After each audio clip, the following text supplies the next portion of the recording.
Bob, go ahead. All right. Well, thank you ever so much for all of you coming in and to listen to our speaker tonight.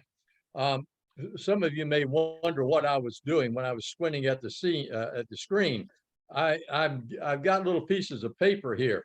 So if I see your name, I put it in the pot, and I'll draw later to see who gets the a gift card from bookstore. So I thought I'd let you know. It's not that I'm going blind. I'm trying to get everyone, included.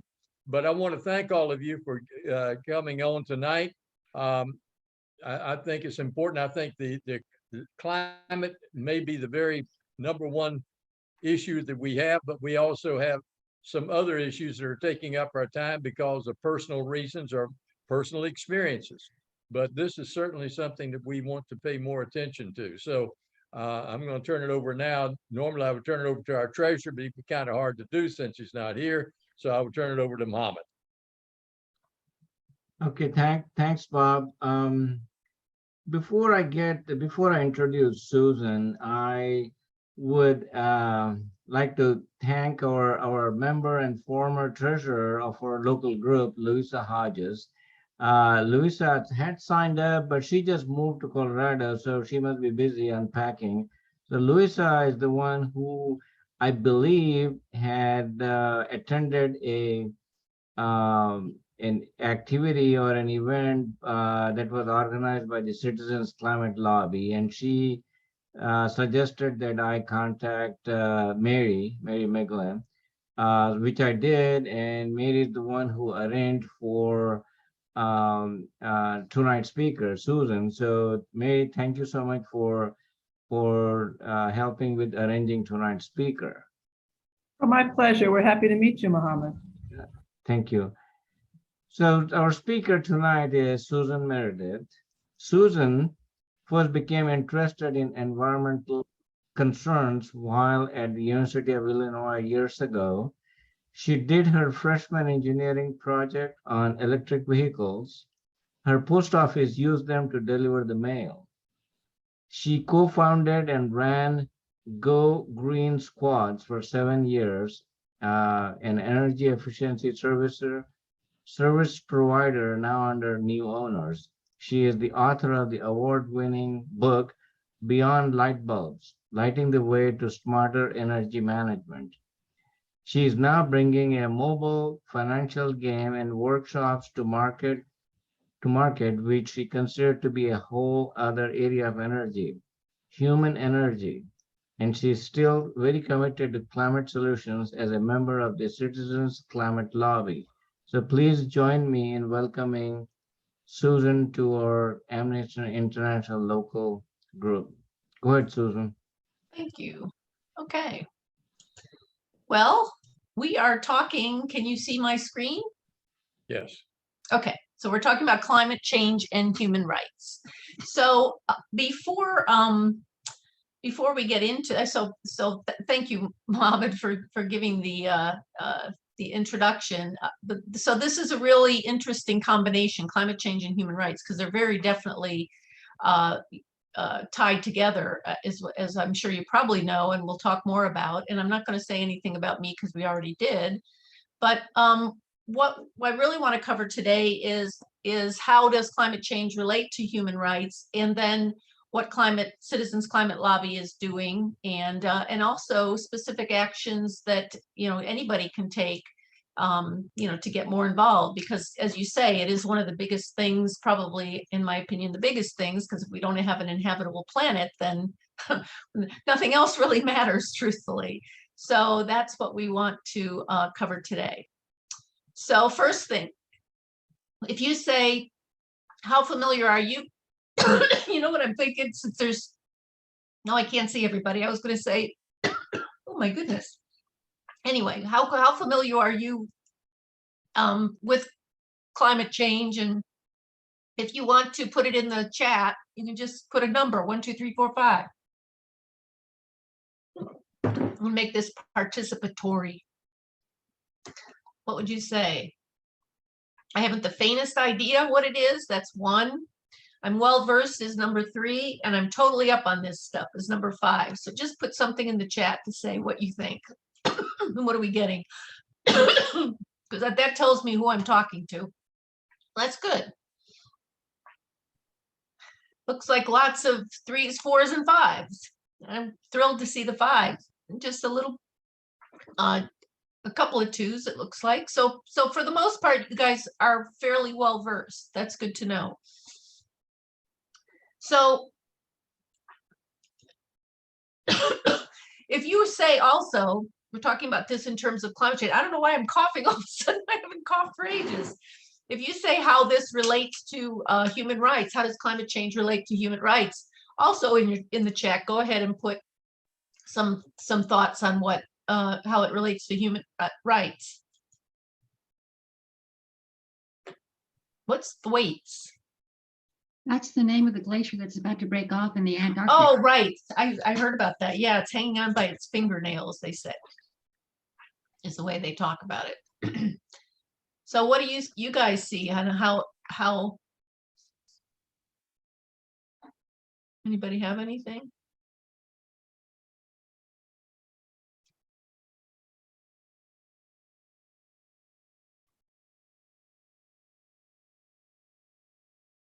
I don't see it. Anybody putting anything in there? I did. Oh, there they are. Now they're showing up. Low-lying islands. Yes. So basically some parts of the world being uninhabitable anymore. So homes are threatened. The poor do suffer the biggest brunt.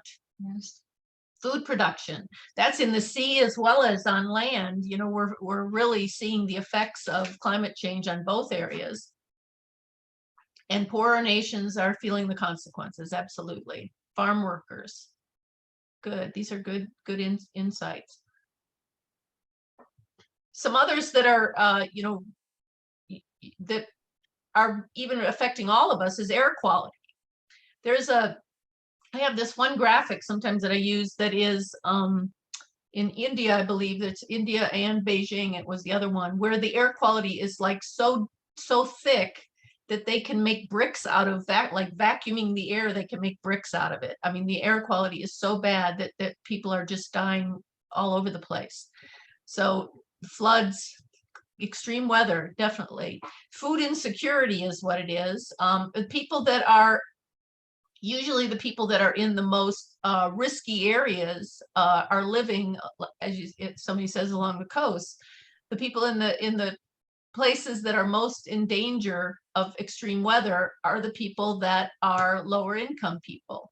And we've seen that happening all the time. So being displaced, food insecurity, the heat, people that also just don't have good air conditioning or heating or what, you know, whatever, because it's extremes both ways. It can be very cold as well as very hot like it is here. The sea level rise, what you're talking about, Thwaite, I didn't know that was the name of it. Yeah, they're saying that could affect the along the coast very quickly. So good. This is very, very knowledgeable group of people. So it's not a surprise that climate is affecting people all over the place. It's affecting all of us, but it does affect poor people or people that are you know, disadvantaged much more than other people. So good, you guys are very knowledgeable.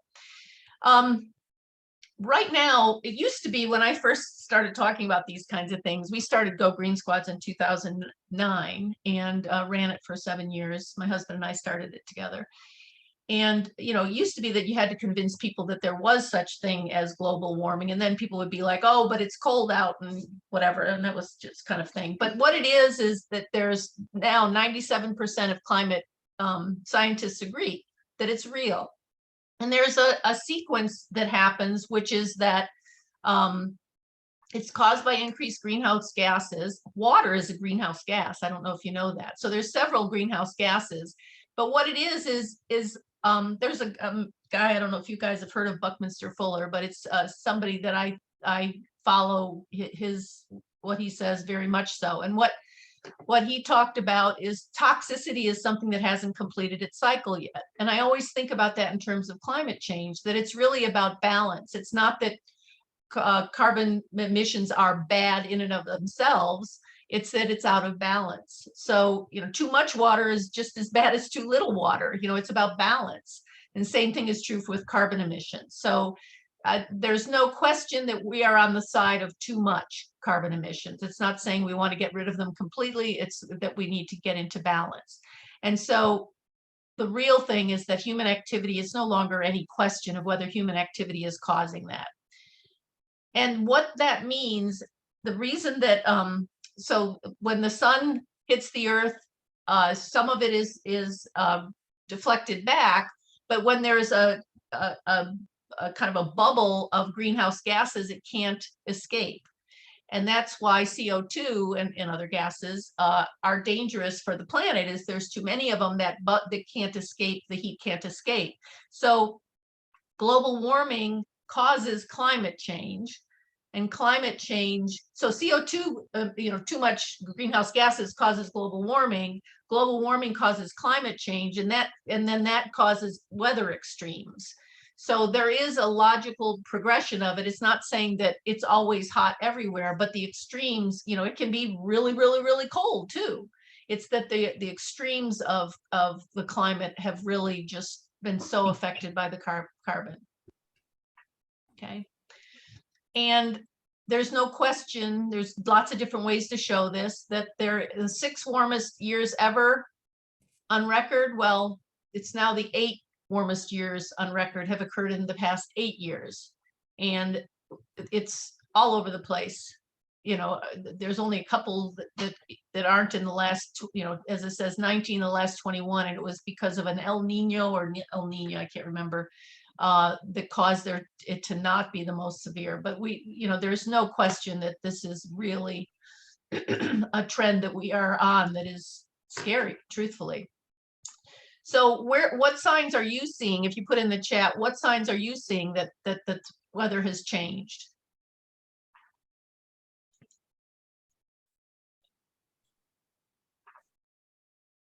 Yeah, the cold, what's that called? The jet stream, not jet stream. What's it called? Some kind of belt. I don't know. Yeah. A polar vortex. Yeah, that's what it is. Yeah. I love what you guys are saying. Yes, the vulnerable people, George Bush. When you say true, it is no longer a human right, what do you mean? Sam? Well, I believe that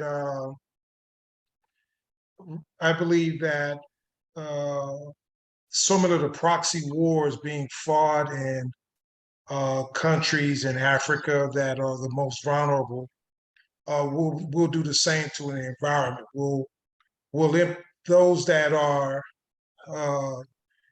poor and considered less vulnerable in mankind's eye will suffer the brunt, and those that are rich will be able to live in relative ease. So I believe that it will become monetized, like water. In other words, if you're poor, Yeah. you'll have bad water, plain and simple. And those that are rich will be able to have water. So I just think I think that the power that be that allow the continuation of the destruction of our climate, just see it as an opportunity to one day monetize it in a way to just make money from it. That's my opinion. Okay. So you're saying because of society, it's becoming like it's not a human right, even though it should be.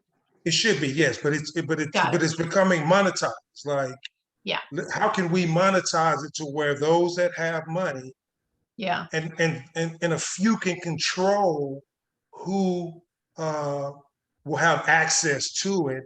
I see it moving in that direction. It's no longer everyone has a basic right to clean water, air, safety, and things like that. It will become monetized.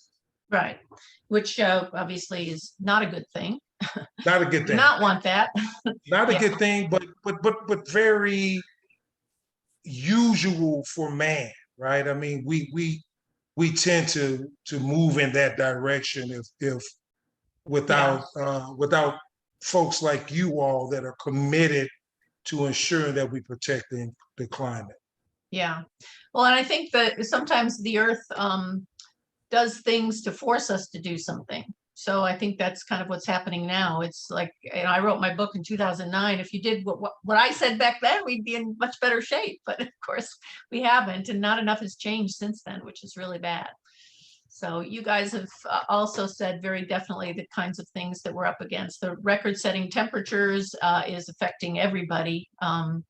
The allergies in Austin is a lot different.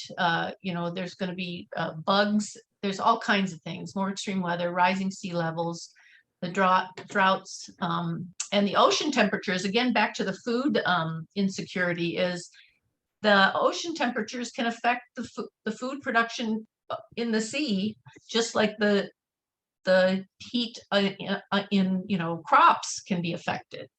So I don't like to focus too much on the gloom and doom, but the reality is, if mid-century climate, this is like 2050, it's saying that we're going to be looking at, if nothing changes, 106 plus days over 95 degrees. I don't like that idea.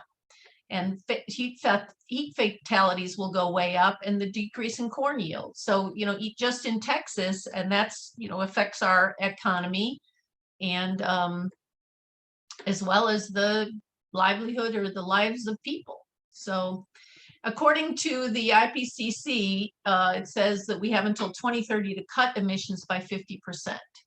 So this is just what we're up against. There's just, we can't keep doing what we're doing. And I think the planet is kind of saying, well, hey, wake up, by having all these big things that are happening. So it's kind of like we don't do things until they get bad enough. Well, hopefully we're seeing that it's getting bad enough. Yes. So, okay. And just to tell you, they're saying that the next 6 years are really critical for us to do something. So if you think about what makes a good climate solution, it has to be something that's going to happen quickly. And we do need to think about, kind of what Sam was saying, we need to be careful that we're not just doing things monetizing. We have to look for those who are affected the most. When we did Go Green Squads, we did energy efficiency upgrades, and people would think, oh, low income people have lower energy costs. Well, if their houses were, leaking like a sieve, they could have really high energy costs. So it's not necessarily that they aren't affected, because their houses are really leaky and their AC systems are really inefficient, and so on and so forth. So we did a lot of work with that, with the city on that. And it just whatever we do has to be good for both the planet and the economy. And as is being recognized now, that's not a problem. Of course, that can be done.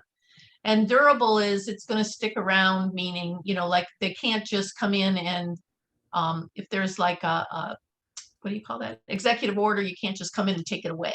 So we look at how can we make something that sticks around, and how can we give incentives. I really like, how do we move away from gloom and doom, which isn't motivating? The solution then is just, oh, I just won't pay attention. But how can we do more reward and recognition? And that's when I saw what Citizens Climate Lobby, because I've been involved in the environment for a long time, but that's what I see that Citizens Climate Lobby is focused on, is how do we do reward and recognition instead of just gloom and doom. So that's what the basis of what Citizens Climate Lobby deals with is a carbon fee and dividend. And that's a kind of a mouthful. But what it's basically saying is it's not taxes that go to the government. And then, so if we have a fee that goes to the fossil fuels at the source, and that money comes back to us, then we're not the ones that are affected by it. Does that make sense? So if there's a fee that's put on the places that are charging higher, what's going to happen to their prices? Their prices will go up. But what are we likely to do? We're going to buy from the people that have lower prices. So it's a market-driven solution to drive people to support the companies that have lower prices. But then if if their prices just went up, well, that's no good because we'd be paying higher prices. And then all the prices would be higher, because other people would just be like, oh, good, we can get more profit. Well, not if it goes back to us. So 100% of the revenue goes to houses as a dividend to households. And there is the other question that has come up is, what about, getting fossil fuel, gas and oil stuff from other countries? Well, there's an adjustment built into this too. So what that means is, so we're still talking kind of in general sense, is saying that if we can do something like this, there is a possibility to reach net zero by 2050, not just reduce, but reach net zero. That's significant. So we can reduce it substantially by 50% by 2030 and then net zero by 2050. It makes clean energy more affordable. And if it's more affordable, then we're more likely to use it. So that drives it, again, a market-driven approach to drive us to clean energy being the right solution that we want to support, that we want to use. And what they say now is there's 4.5 million American lives over the next 50 years that could be saved by reducing pollution for air quality. Like I said, seeing the picture in Beijing, and I really should pull that picture out. I didn't think of that. I could put it in here. That shows how dense the air quality is. For people to breathe that air, it's going to affect them badly. And this puts money in our pockets. Does that anybody disagree with that? I do. You disagree with putting money in your pocket? Well, okay. So, they're really pushing this electric car thing. All right. I have 60,000 miles on my car. And I was speaking with someone the other day, when I renewed my Green Mountain Energy contract, and he said that a fellow had bought a green, an electric car, and that then his electric bill was like, $600. Okay, so what we're saying is, okay, we're going to get green cars, but then our electric bills are going to be sky high. I just don't know. Well. That's not money in my pocket. No, that's not what this is talking about. This is not talking about electric cars. This is talking about energy. And you're right. The challenge is there's all these things that have to happen at the same time. If we just start driving everything to electricity and electricity prices go up, that's not going to work. So this is the source of electricity.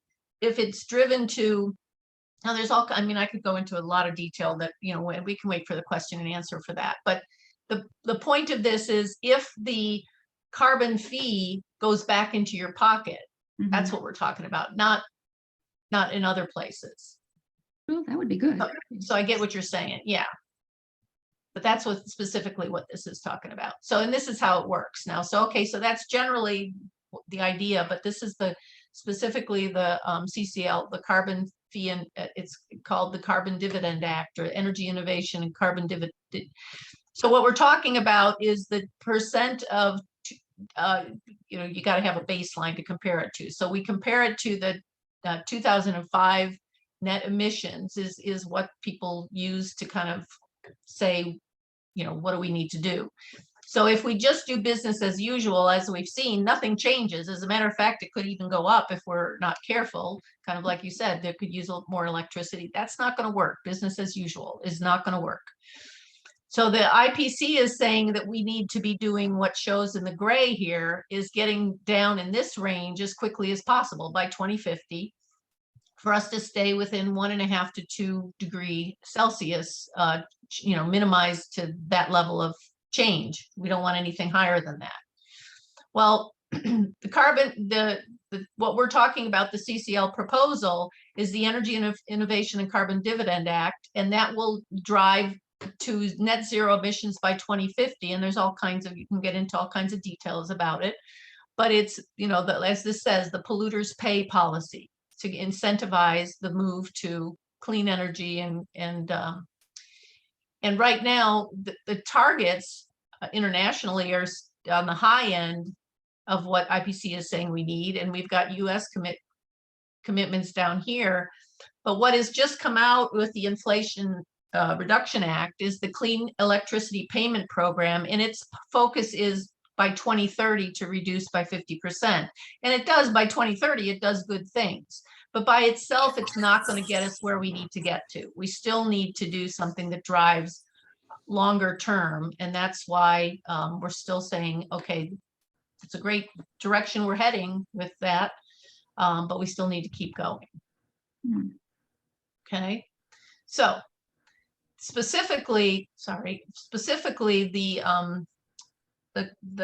one thing we're talking about, it needs a better name, like carbon cash back or climate cash back or something like that. Is, you know, I'll ask you at the end what you think. But if we look at the jobs that are created, and you guys mentioned something about jobs, like agriculture jobs are for people that, you know, it's very low skill jobs. We don't want those to be affected, but there's also all kinds of other jobs, clean energy jobs in local communities that will be created, and it's more than would be created from more fossil fuels. So it's definitely a positive thing from an economic standpoint. Right now, 350,000 lives are lost each year to air pollution. So what it means is, with cleaner air, it will save lives over the next 50 years. And this is, you know, all the numbers and the projections. And the money in your pocket part of it was that when the money is coming, you know, from those companies that have high polluter companies, comes into this bucket, it just gets divided back out to families, you know, each individual household. And it's looking at, you know, like almost $3,000 to the households.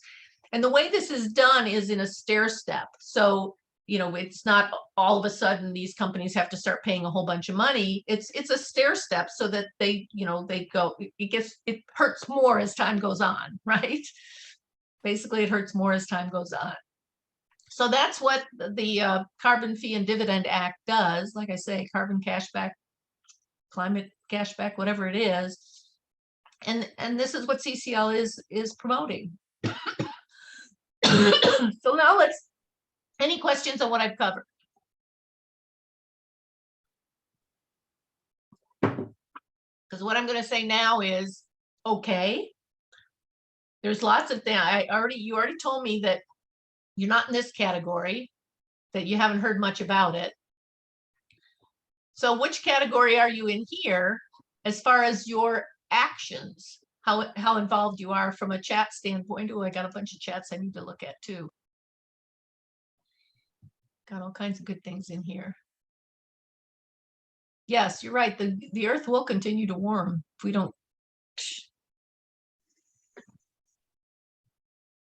Yeah, Citizens Climate Lobby in Houston. That was actually at the end we were going to say, you know, find out about Citizens Climate Lobby in Houston. Another thing I'll just tell you that, you know, I've taught statistics and business process improvement for 20 years. So numbers is kind of my thing. And I would see these graphs and people are saying, well, look at how the climate has been. And we care about when humans have been on the earth. We don't care about the billions of years or just the short time. We care about when humanity has been on the planet. And that is what, if you look at that time frame, there is no question about the change due to climate in that time frame. So I love it that a bunch of you are in the 4 category. I actively address climate change. That's fantastic, guys. I love it. And other people have, you know, you're all in that kind of group. So then I don't know, maybe I do, and maybe I don't need to ask this next question, which is, what story keeps you from getting fully engaged? And this one, you know, if you say in one sentence, you can put it in the chat, or, you know, maybe this is a good time to say it out loud. What keeps you from getting more fully engaged? Because a bunch of you have said 4, but what is, you know, everything is relative. I'll tell you something. I did a study for a company that part of it was about the inhibitors and motivators around sustainability. And one of the things I found was that as people basically rated themselves as caring about sustainability, the inhibitors affected them less and the motivators in fact affected them more. So just the fact that you guys all say, yes, I know about it and I care about it and I'm taking action tells me that you want to do something. So that's neat. So if you want to put it in chat, or old habits, inertia is one of the big things that is an inhibitor. It's just that inertia, there's just nothing that has made me make a change. So yes. That gets in the way for most people. Not having, and this is, you know, having a reason to look at something on a regular basis. You know, having peer pressure helps, like you guys getting together and talking about it. Peer pressure is a big motivator to help you get through it. Cost, depending, you know, can be a motivator or an inhibitor, depending on, you know, depending on all kinds of things. But let me come back to this because I'm going to tell you more about Citizens Climate Lobby as I look at the time. So Citizens Climate Lobby has activities in a bunch of different areas. So it's lobbying Congress, you know, talking to media, talking to people, you know, and basically getting involved in the group. And I'm going to go through each one of these, is to say that the grassroots outreach is we go to, we do things like this. You know, this is really kind of an outreach type thing. We have meetups. One of the things that we do that's kind of fun is like when we get together at like a happy hour or a coffee thing, there's all kinds of people there. And it may seem like, you know, a small thing, but I'll go over with a flyer to a table and say, can I tell you about Citizens Climate Lobby? And most everybody is very, you know, open to it, you know, and it's just a matter of how do we engage people and tell people about these things. Is just doing outreach, you know, that's very grassroots, but it's also going to meetings and things like that. So there are all kinds of meetings that we have. Talking to local leaders. I just now there's Chip Roy is my representative where I live, and so there's going to be an event to go visit him. I can't go to that one, but I will definitely be involved in anybody that. So there's all kinds of things that can be done with that. Who can be talked to? You know, if you guys have some people that we can contact, let us know, because or your Houston group to know. How can we get the media? This is all about communication. Do you notice that? It's all about communication. You can write to local leaders. You can write to the media. I know our group here does a great job writing to the statesman, letters to the editor and op-eds and things. As this says, just join letter writing parties. We also have like there's a call thing that every month I call my state representative. I mean my you know in Congress, as well as the 2 senators. So just because it does matter how much they're getting people contacting them. That's important. Doesn't take time at all. Anybody can do that.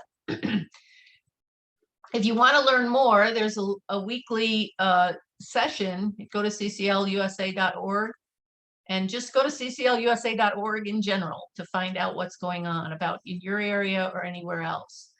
And also, if you want to find out more about the Energy Innovation Act, that's how you can find out more. So.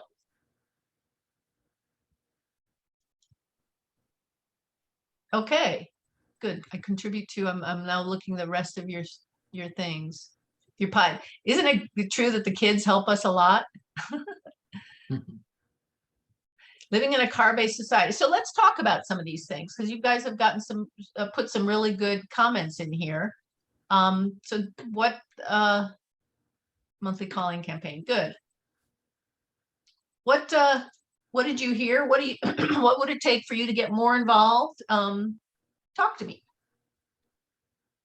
I guess I should just say thank you. This is my last slide. So I'm going to stop the share and let's just talk about this. We have some more time, right?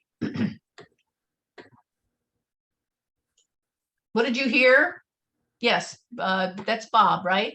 Yes, Yeah. there are several things. One, my daughter and her family and my son and his family have bolts. And I did not see, when my daughter was living here and they plugged in the bolt, I did not see a huge spike in my electricity bill. So I don't know where all that other is coming from, because you're trading off, you're not putting expensive gas in your car and, you know, that sort of thing. So I want to say it's a wash, but I think it's good for the environment. But there are two other things. Number one, when we have people talk about the environment, they never talk about Nestle. Nestle, who goes around buying up water, going into communities saying, hey, we'll take care of the water. And those people in that community can't even take rainwater and use it, because they'll tell you they can manage water better than you. Have you heard about that? No. It's all over the Yeah, internet. I've heard about Nestle They- a long time Yeah, ago. That's why I and they try go not to buy into- Nestle stuff. Yeah. Right. And they go into places like they have a contract. So they buy, they have a contract to get water out of lakes and streams. Well, when they start drying up and their contract expires, they continue doing it. So Nestle is a horrible company. But one thing that bothers me more than that, why is it we can only recycle certain plastic containers? Why aren't they making all plastic recyclable? That's something that galls me. Well, it's interesting. I'm doing a consulting right now with a company that does hard plastic. It's a polypropylene that replaces, it's plant-based. So it's like it takes the waste Right. products from cellulose.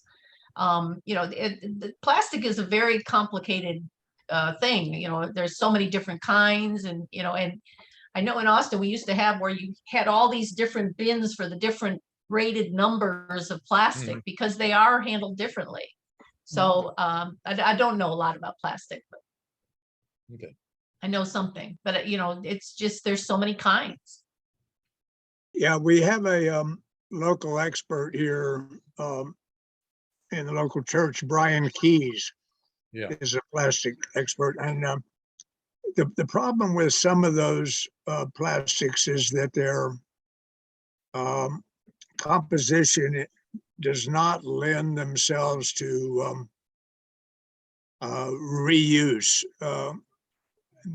And we just need to get more inventive about how to reuse them. Right. But there was a on the Houston news recently, I saw a recycling operation where there was a conveyor belt going by with the pickup from the green recycling bins, and they were pulling out of that mess they said about 10% to recycle. So the technology to recycle still needs a lot of work. Yeah. And the truth is, recycling is a small part of the bigger picture of environmental issues, and back to the thing about what do we need for solutions? We need big change. And that's where Citizens Climate Lobby, that's what I love about Citizens Climate Lobby, is there's one thing they're going for, and it's specifically measurable results, is how do you reduce carbon emissions, and how can we, it's interesting when you mention Nestle's, because what I see is it's easier to find the companies that are doing bad things than knowing which are the ones that are doing good things and the one I want to support. That's the list I want. Yeah. So if I don't want Nestle, then which do I want? Which is the best? And anyway, that's my soapbox issue is how do we do reward and recognition is the thing. And again, that's why I like CCL, is because it's saying, how do we, instead of focusing on, what's wrong, we focus on what's right, or how to make it right. That's, and the way to make it right now is it's CO2 equivalent emissions, by the way, because methane is another one. The way to talk about it is CO2 equivalent emissions. So how do we get rid of those? So we did get a methane fee in the IRA, I understand. So I don't know the details, but a methane fee is a really good start. So that Yeah. the companies that are releasing methane we'll pay a fee for that. I understand, Don Rohrer, are you a member of CCL Clear Lake? Is that right? Yes, and we started off as a subgroup with Houston, and we're going to try to form a separate group with Galveston and Clear Lake. Good. And some of the main leaders were in Galveston, but we haven't had a meeting in quite a while. I've been trying to follow the Houston chapter, and I'm also in a international chapter with CCL called the Buddhist Action Team, and Good for you. trying to look at how to negotiate, how to write more effective letters, and how to present the case for climate change in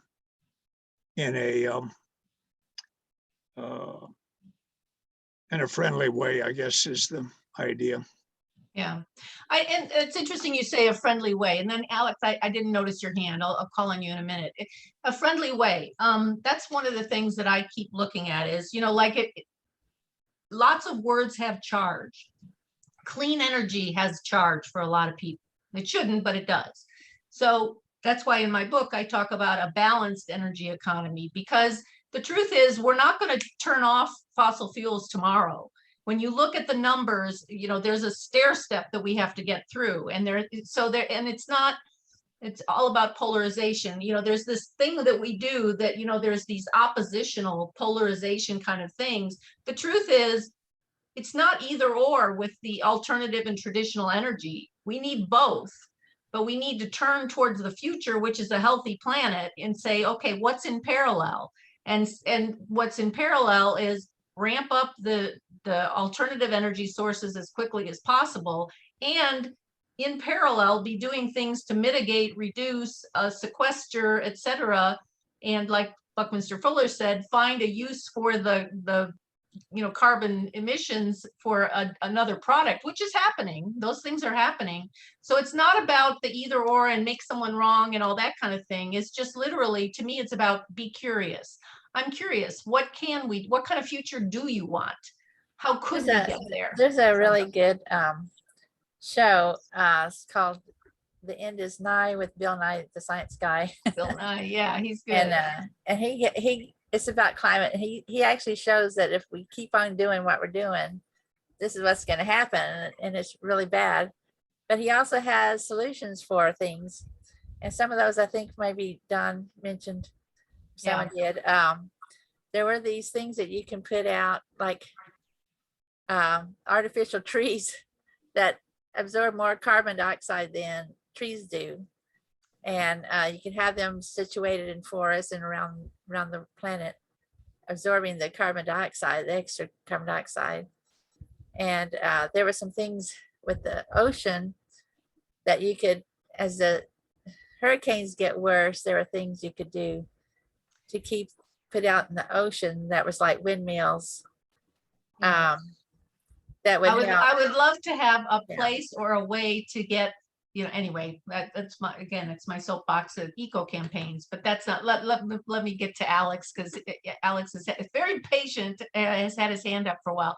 But I agree with you, that if Bill Nye and all these different people are focusing on what are things we can do, but then it's overwhelming. Like, how do we know what to do when and whatever? That's the challenge. Yeah. Go ahead, Alex. Sorry for keeping you waiting. No problem. Thank you for this very interesting conversation. My recollection is that CCL used to require that there's a balanced number of Democrats and Republicans so that it wasn't polarized. I'm curious if that's still occurring. And my representative is Dan Crenshaw, and I don't know if you know Dan Crenshaw, but he's very supportive of the fossil fuel industries, and so he's talking the talk about climate is real, climate issues are real, but his big push is for gas as opposed to oil, and so I'm curious if there's a good response that you like? I mean, I've heard a number of things like gas includes Well- increases in methane and so on, but I'd like to hear what, from a Yeah. someone well If- versed in this. Thank If you. you think about what fossil fuels, you've got solid, liquid, and gas. You've got coal, oil, and natural gas. Those are the three. And natural gas has the least emissions per, like of the three. And if you think about as we move away from coal and oil and move towards natural gas, I don't disagree that that's the right direction, but that's not the end solution. So if we can keep people, if it's like momentum, if we can keep them rolling in the right direction, you're right. Dan Cranshaw's got to walk the Republican walk kind of, so he's kind of hedging a little bit. But it's what I said before about, I'll tell you something else, which the one challenge with renewables is you've now got variable supply as well as variable demand. And what has to happen with our electricity is you have to have a match, instantaneous match of supply and demand at any instant in time. And so when I worked with an energy storage company as well, and we did some work with Hawaii. And Energy Island is a very interesting place to have a high percentage of renewables, because energy storage is the holy grail. You've got to have some way to make sure you can match that supply and the demand. So we can't go, okay, tomorrow I'm going to go to all alternative variable sources of energy. You can't do that. But if we are moving in parallel, like I said, we've got to be working at increasing the renewable sources, increasing the storage, and reducing the impact of, fossil fuel versions. Well, then we can get there. It's not either or, it's how do we support each other. Some are closely aligned and some are far aligned, but we got to keep moving in the same direction. So I wouldn't say no, Dan Crenshaw. I would say, and Dan Crenshaw, here's the other things. It's getting out of either or thinking. Does that make sense? Okay. Ellen, you had your hand up too. Yeah, so I like to be an environmentalist, but I always thought solar panels were something that I couldn't afford. And finally, 2 years ago, a little over 2 years ago, I got solar panels for my house. And I'm not sorry I did, but I'm upset about some of the incentives that are presented that aren't always completely honest and accurate. So when I'm trying to make a referral to a friend, I have to say to the friend, well, honestly, this wasn't as break even as they presented it to me. For instance, the solar company said that, oh, your panel payment is this much per month, and it's going to stay at this level if you give us this, your entire residential energy credit when you get your tax return, and then a couple other things I had to give, also the rebates. Well, when that time came about a year to a year and a half later, it turned out I really couldn't do that because that residential energy credit was coming over a period of like 8 or 9 years. So I couldn't dump it all into the loan. And my panel payment did go up. And again, I'm still not sorry I did it, but it's harder for me to convince a friend on a referral. And then there've been 2 other things that happened that would also be something I would have to honestly tell a friend. I got a new roof recently because of some damage that occurred in wind and storm or whatever. And so I had to have the panels taken off and put back on. So that wasn't all that much fun. And the solar company is taking a very long time to put them back on. They keep saying, I can't fit you in the schedule. So finally they're coming tomorrow, and the panels will have been off for 53 days. And so I've been paying the panel payment and paying the electric bill both instead of one or the other. So again, that's something that maybe wasn't presented that honestly. And the other thing that happened is Green Mountain Energy changed their policy. So the wholesale buyback is much more limited than it was when I signed on. So I actually changed to another company. So to the person that said Green Mountain charged an awful lot, maybe check this company called Rhythm Energy. Because what happened is Green Mountain said, okay, we'll give you a wholesale buyback, but we can only give you double what you what you consumed that month. So in a wonderful month like October, where I should be accumulating a ton of credit, I can't really do it with their new rule. I'll only accumulate a little in the medium weather like October and April. So I also have to tell a friend when I make a referral, be careful, because that wholesale buyback may not hold up. So I'm so glad I did it. But So let me ask you this, because it sounds like it's the solar company, not the utility that you're It's in. both. True?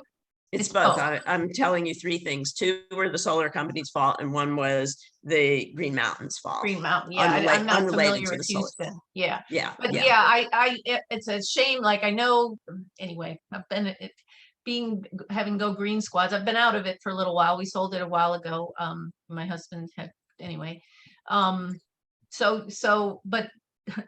there's lots of different ways they do it so that they can make the most money. I mean, Right. you know, that unfortunately. So what I would say is, when you tell your friends, tell them don't go to that company and find different, you know, I don't know if Exactly. this is a lease or something like that. Yeah. You know, in Austin, I mean, it's very good, the solar, you know, but part of it is because they are our utility, you know, they're our city, it's a different structure. So being a municipal utility makes it, you know, their fiduciary responsibility to the citizens, which helps us a lot. Okay, well, I'm actually in the Dallas-Fort Worth area, and my solar company is actually Austin-based, is Freedom Oh. Solar. So they're the What is it? ones, and Freedom Solar.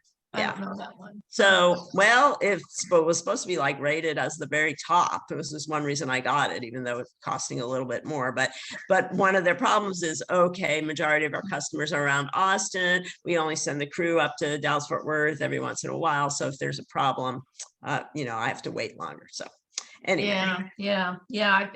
Unfortunately, it's still a very new market, and you do have to be careful. Yeah, I mean, it's really great. You know, I'm just going to resolve the problems as I go. And it's costing me a little more than I thought initially, but, you know, I'm not giving up. It's definitely something I want to do. And I'm just going to resolve the issues as I go. Oh, yeah. I mean, it's kind of like electric cars, it's only going to get better for you, you know, as the prices go up and up, you know, you're not going to have that impact. And so in a comparative way, you're going to be much better off too. But there's lots of good reasons, you know, to move to solar. Besides, you know, yeah, absolutely. Anyone else? Yeah, Bob. Sorry, I came in late. I almost forgot that the program was on. But I just picked up a little bit on the solar issue, and I've been contemplating getting solar panels on my roof. Now I have a lot of trees, have a lot of shade, but I think there are some spots where I could put solar panels. But my electric bill is running about $230 a month. And I have no earthly idea what solar is going to cost me. Can anybody offer any suggestions? It's expensive. My best guess is that if your average bill is $200 a month, unless you have so much shade that it's gonna you're just gonna be screwed up by that, you're probably gonna be even or ahead. My problem is my electric bill was only averaging $110 a month to start with, so I was almost for sure gonna have to end up paying more. But if yours is higher than mine to start with, unless you have so much shade, then you're probably gonna benefit. Okay. Bob? Yes. You might also talk to Wally Calloway. Well, I'm working on that. Yeah, and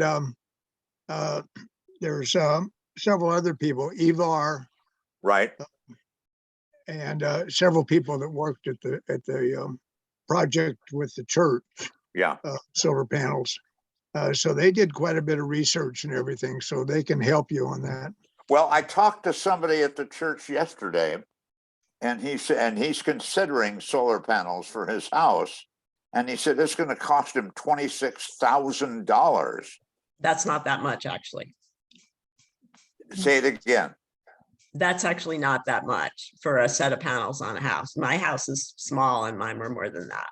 Depends on Really? how big your house is, you know, and how much. Yeah, I area. mean, and that's where you get with the solar company. They've got to look at which, what side of the house it is, because certain sides get more Yeah. sun, and then how much shade is the trees are providing, and they'll give you an estimate, and I'd say get, like Ellen is saying, make sure to get estimates from multiple people and different Yeah. financing options, because Well, that name does a matter. company that I can contact. Well, mine is Freedom Solar. Sun Run is a really reputable one. But there are dozens of them. Okay. You're in Houston, right? Solar Dickinson. United Neighbors is the 7:30. Yes.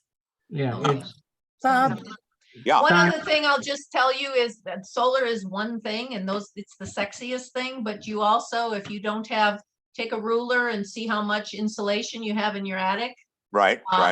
And if you, weatherization, and if duct work, that's what we did a lot. You can have the most efficient system in the world, and if it's blowing cold air into your attic, you're just throwing your money away. So that's several things from an energy efficiency standpoint. Well, I just installed a new roof, so I think I'm in pretty good shape. Well, that's good. So then you won't have to have the panels taken Yeah. off to get Yeah. a new roof. yeah. Yeah. Yeah, all All right. right. Thank All you. right. but do look at All the right, efficiency, guys, and I don't know what your rebates are there, but ours are really good. So see if there's rebates with your utilities. Yes. I put panels on my roof and I knew it was gonna probably break even at best because my electric bills are only about $1,900 a year. Oh, I have gas, water, and heat. So, it's not that bad. I have not paid an electric bill so far this year. really? Yeah, it's getting better. This is my second year and it's getting better all the time. Huh. So I am very, very pleased. I'm still waiting for the price of the battery to come down. I'm not going to Okay. put one of those big nasty gas generators to take over when I lose power. I Right. want a battery, but they're really expensive, so I'm waiting on that. But I couldn't be more pleased. Well, I'll And keep exploring. I'll tell you my true confession, because my cats love to go out, but they won't stay out if the door is open. So I usually have a door cracked. So Ah. there's heat coming in all the time, and I still haven't paid an electric bill. Really? I should knock on wood, because now I probably gonna get a heck of a bill since I said that. No, So I- you guys, I mean, It's- I would recommend continue to have these kinds of conversations, because it's amazing how like I said before about the peer pressure or the community, the conversations really move people to doing things a lot. And I just want to, of course, give a plug for CCL that, get involved in just letting your legislators, Dan Crenshaw and anybody else, that you care, that we do need to do something. And one of the things I always say is forget the either or. I don't care if you're, gas and oil person, support this too in Texas. Come on. So solar and wind are just so prevalent, so good here. So what the heck? Yeah. So Yeah. just hopefully you've gotten something from this, that, made you think about something different, but also please, it is about communicating. Please go to cclusa.org and learn a little bit more, and also tell other people, because it is, the media, the politicians, your neighbors, it is, as we keep talking, that makes more different than, gosh, tons. All right. Okay, thank you all. It's 7:34. Susan, thank you so much for your wonderful presentation. Sure. And Mary, thank you for introducing Susan to us. Our next meeting, October meeting, is October 3rd. We meet on the first Monday of each month. And Mary, you have 30 seconds to put in a plug for the climate summit this Saturday. Mary, you want to do that? Me. Oh, I'm sorry. Yes. I'm sorry. Yes, the climate, I put a link in the chat. It's at Yeah. Rice University. I think it's 9 a.m. to 5 p.m., something like that. And you can get tickets on Eventbrite. I want to thank you all for being a wonderful audience. I'm really inspired by all the things I'm seeing in the chat that you're doing for climate. And you sound like a climate organization. That's so impressive. I know. It's wonderful. Okay, so let me just add a little bit about this the climate summit at Rice. It's from 9 a.m. to 4 p.m. And guess what? Breakfast and lunch is included. Okay, this event is free, and they are providing breakfast and lunch. So and the link is was shared in the chat, and I will also include it in an email blast tonight or tomorrow morning. So you can sign up and attend that thing. Unfortunately, it's all in person. I did not see any hybrid or virtual portions of that summit. But the Houston chapter of CCL meets virtually once a month. So if you're Oh, looking for something virtual to do, yeah. I can get you connected. Okay. All right. Okay. All right. Thank you all. And Bob Handy and Ellen Ruth and I are solar homeowners since 2020, and I will send you the information. Like, we went through Solar United Neighbors, and they have an excellent program, and they actually, the co-op gives you almost like 25 or 30% discount on hardware. So our cost was really reduced for the entire system. So I'll send you all that information. Thank you very Thank much. you, guys. Thank Keep you. talking, keep sharing, and thank you guys for being so wonderful to talk with. Thank you. Thank you. Bye-bye. I really Oh, enjoyed wait a it. minute, everyone. wait a minute. Hold it, hold it. Don't you want me to have a drawing? I almost went blind. Oh, trying to get yeah. this Okay, stuff. go ahead, My Bob, do God. it. Yeah, do it. Please draw. Bob, we thought you